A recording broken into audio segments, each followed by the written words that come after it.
On va s'arrêter maintenant quelques instants sur ce constat. Les femmes représentent à peine plus d'un tiers de nos élus dans les agglomérations de communautés de communes et communautés de communes dans la région. Résultat d'une étude du Haut Conseil à l'égalité femmes-hommes. Bonjour Clément. Bonjour. Alors, la bataille pour la parité ne semble donc pas être encore totalement gagnée dans les intercommunalités.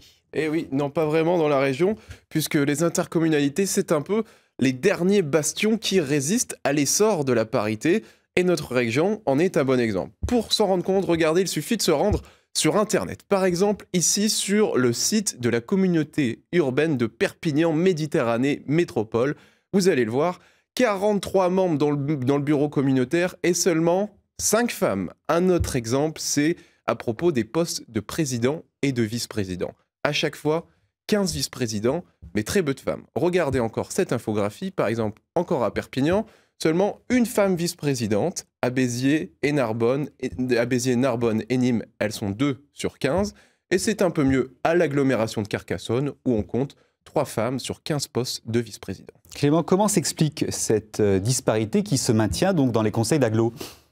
D'abord, ça s'explique parce que la majorité des conseils d'agglomération sont composés d'élus de petites communes.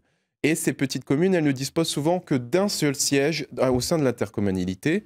C'est souvent le maire de la commune qui va y siéger. Et en majorité, eh bien, ce sont des hommes. La solution, ce serait d'imposer la parité. C'est par exemple ce qui est en place à la métropole de Montpellier. Il y a 20 vice-présidents, 10 femmes et 10 hommes. Si vous voulez en savoir un peu plus, je vous invite à vous connecter dès cet après-midi sur notre site occitanie.france3.fr. Merci Clément.